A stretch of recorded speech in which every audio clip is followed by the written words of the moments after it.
맥추절을 지키라. 이는 네가 수고하여 밭에 뿌린 것에 첫 열매를 거둠이니라. 성경이 기록해 놓은 절기들을 통해서 영적 축복을 기대하며 사모하는 마음을 되새기고 회복시킨다는 의미에서 이 맥추감사절을 지키는 것은 유익함이 크다는 것을 발견합니다. 한 해에 첫 번 거둬들인 곡식을 하나님 앞에 드리면서 감사했던 구약 백성들의 마음을 한번 조명해 보는 거예요. 그래서 상반기 동안 내 인생에, 내 가정에, 내가 하는 일에 어떤 결실들을 하나님이 주셨는가 한번 매듭을 묶고 하반기를 맞이하는 것이 얼마나 유익할까 생각을 해봅니다. 지난 6개월을 돌아보니까 에벤에셀의 하나님, 여기까지 나를 도우신 하나님. 그래서 어제 저는 1월 첫 주일 예배부터 6월 마지막 주까지 우리 교회에 어떤 일들이 있었나 사진들을 보는데요. 1월 달에 우리가 이런 일을 했었지, 2월에 이렇게 모였었지, 이런 예배를 드렸었지.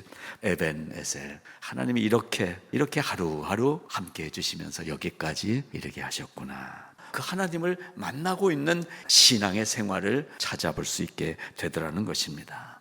깨달은 것은 하나님께서 주시지 않으면 첫 소출조차 기대할 수가 없는 것이 내 인생이구나. 여러분의 인생도 그런 것 같아요. 하나님이 처음부터 하루하루를 받아주지 않으셨으면 우리 인생은 아무 쓸모없는 인생이 돼버렸을 것이 아닌가.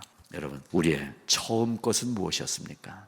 여러분이 예수님을 믿고 처음 하나님이 주신 열매는 무엇이었습니까?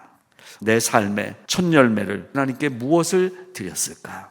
내 논에, 내 밭에 하나님께서 햇빛과 물과 바람과 온도를 알맞게 주시지 않으셨다면 이만큼의 자리까지 올 수 있었을까? 농부의 겸손한 마음의 고백처럼 우리도 오늘 하나님 앞에 다시 겸손해지자는 거예요. 그것이 우리가 드릴 첫 열매의 마음인 줄로 믿습니다. 두 번째로, 신앙생활을 돌아보니까 인내의 시간이 있더라고요.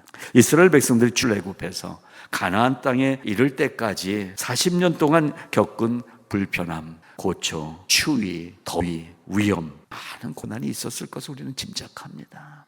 그렇게 힘들었어도 성경은 하나님의 백성들이 마침내 가나안 땅에 도착하게 됐다는 이야기를 분명하게 써놓고 있어요. 저와 여러분의 이 이민생활 인생도 고생 많아다 끝나지 않을 거예요. 도착할 거예요. 하나님이 약속해 주신 가나안에 도착할 거예요. 이스라엘 백성들은 그렇게 인도해 주신 여호와 하나님의 인도하심과 보호해 주심에 감사하면서 하나님께 경배하고 예배를 드렸다는 거예요. 출애굽기 26장으로 넘어가 보게 되면 여호와께서 강한 손과 편팔과 위엄과 이적과 기사로 우리를 애굽에서 인도하여 내주시고 이곳으로 인도하사, 여기 지금 가나안 땅, 젖과 꿀이 흐르는 가나안 땅으로 인도하셔서 이 땅을 우리에게 주셨나이다. 10절 보니까 여호와여, 이제 내가 주께서 내게 주신 토지 소산의 만물을 가져왔나이다 하고 너는 그것을 내 하나님 여호와 앞에 두고 내 하나님 여호와 앞에 경배할지니라. 길고 긴 이 광야 생활을 인내하면서 지낸 후에 드디어 약속의 땅 가나안에 도착한 이스라엘 백성들은 하나님 감사합니다. 하나님 감사합니다.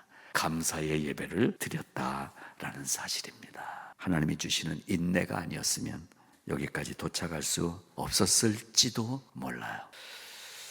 우리에게 어떤 상황도 참을 수 있는 인내의 마음을 하나님이 주시고 견뎌낼 수 있도록 도와주신 하나님이 계셨던 것으로 믿습니다. 40년 힘들고 어렵고 불편하고 고단하고 그랬지만 참고 견뎠던 이스라엘 백성들처럼 이민생활, 늘 찾아오는 문제들 속에서 하나님 나를 도와주세요. 하나님의 그 도우시는 손길, 편팔과 강한 손으로 나를 붙잡아 주시는 그 하나님의 도우심으로 견뎌낼 수 있는, 오래 참을 수 있는, 인내할 수 있는 귀한 신앙의 덕목을 쌓아나갈 수 있게 되는 것 같습니다. 하나님께서는 광야의 40년 생활 동안 바로 그 손으로, 그 팔로 이적을 보여주시고 기사를 보여주시고 가나안 땅 앞에 도착하게 하신 그 스토리가 수천 년을 지난 오늘 나의 인생 속에도 그대로 적용해 주시고 계시다는 사실 앞에서 우리는 하나님을 예배할 수 있지 않겠느냐. 내가 무엇이 간데, 내가 무엇이 간데. 하나님이 나를 택한 이스라엘 백성을 보호하시듯이 나를 보호해 주셔서 여기까지 오게 하셨습니다. 에벤에셀의 하나님을 찬양하는 것입니다.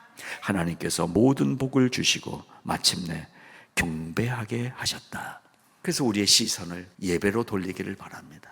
우리의 모든 결론은 예배여야 됩니다. 즉 하나님이 우리의 결론이어야 되는 것입니다. 하나님이 우리의 결론이 되시는 것을 믿으시기 바랍니다. 그래서 그 결론에 도착할 때까지 하나님이 도와주신대요. 히브리서 10장 36절 너희에게 인내가 필요하면 너희가 하나님을 행한 후에 약속을 받기 위함이라 그랬어요. 야고보서 5장 7절에 형제들아 보라 농부가 땅에서 나는 귀한 열매를 바라고 길이 참아 이른 비와 늦은 비를 기다리나니 그랬어요. 오늘 심은 씨의 열매를 내일 아침에 거둘 수가 없어요. 인생은 기다림이 필요한 것입니다. 신앙에도 기다림이 필요한 것입니다. 우리는 하루하루를 인내하면서 참고 하나님이 이른 비에도 복을 주시고 늦은 비에도 복을 주시고 하나님이 나의 결론이 되는 삶을 살자라는 사실을 생각해 보는 것입니다. 셋째로 감사에는 반드시 축복이 숨어 있습니다. 하반기를 또 다시 첫걸음을 내디면서 감사로 시작하실 수 있기를 바랍니다. 여러분 처음 것은 귀한 거예요. 근데 하나님은 우리에게 처음 것을 요구하실 때가 많더라고요. 아브라함에게 이삭이 어떤 아들이었습니까? 도무지 낳을 가망성이 없는 그 상태에서 하나님이 주신 아들이 이삭이었잖아요. 하나님은 원하시는 거예요. 이삭을 바쳐라. 잔인한 하나님이신가요? 하나님이 하시는 일을 우리가 측량 못할 때가 많아요. 아브라함도 황당했을 거예요. 주실 때는 언제고 달라고 하시냐. 얘가 어떤 아들인데 하나님 저쪽에 가서 낳은 이스마엘이 있는데 얘를 좀 드리면 안 될까요? 타협할 수도 있었을 거예요. 여러분 하나님은 요구하십니다. 하나님이 요구하시는 거다 억셉트하면 풀려지더라고요. 특별히 질병의 문제가 그렇더라고요. 근데 하나님은 질병들을 통해서도 하나님을 만나게 해주시더라고요. 이스라엘 백성들은 가장 좋은 것을 요구하시는 하나님 앞에 토지 소산의 만물을 드리면서 예배를 드렸습니다. 하토브 the good things 그 좋은 것을 그 좋은 것이 하나님은 우리에게 일반적으로 좋은 것 다이아몬드가 아니라 너에게 가장 좋은 그것을 나에게 드리라고 말씀하십니다. 하나님께 드려진 첫 열매들은 26장 가서 보니까 그걸 소제물로 그냥 드리고 끝나는 게 아니라 레위인과 객들과 더불어서 큰 잔치를 베풀라고 말씀하십니다. 우리가 하나님께 나의 귀한 것을 드릴 때 그것은 나눠지는 것이 되는 거예요. 고아들과 나눠지고 과부들과 나눠지고 하나님이 우리에게 주신 이 구원의 축복과 이 구원의 축복부터 나눠야 되는 거예요. 이 성경의 원리입니다. 교회에게 주시는 복을 세상에 나누라는 거예요. 내가 받은 구원의 이 기쁨과 축복을 나누라는 거예요. 객들과 나눠지고 그게 전도인 거예요.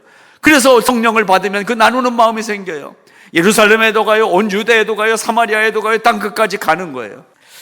여러분 감사는 분명히 더 큰 은혜와 더 큰 축복을 가져오는 것인 줄로 믿습니다. 한 해의 상반기를 우리가 감사할 때 후반기에 더 큰 은혜를 주실 줄로 믿습니다. 우리가 붙잡을 거는 생명을 구하는 거예요. 생명. 살아야지, 영원히 살아야지. 이 생명이 교회의 능력이 되는 것입니다. 감사를 묵상하는 우리가 정말 내가 믿는 하나님은 누구신가를 오늘 분명하게 확인하고 붙잡으시기를 바랍니다. 또한 신앙생활한다, 교회생활한다 하는데 정말 신앙생활하는 것은 무엇인지를 하나님의 마음을 생각하시면서 분명하게 찾으시기 바랍니다. 하나님은 우리가 드리는 감사를 원하시는 거예요. 지난 상반기 동안 주신 하나님의 은혜를 하나하나 찾아보시기를 바랍니다. 그리고 감사하시기를 바랍니다. 내 안에 감사가 풍성해지면 그때 하나님을 진정으로 예배 드릴 수 있게 될 줄로 믿습니다. 오늘부터 새로운 예배의 시작이 열려지기를 축복합니다.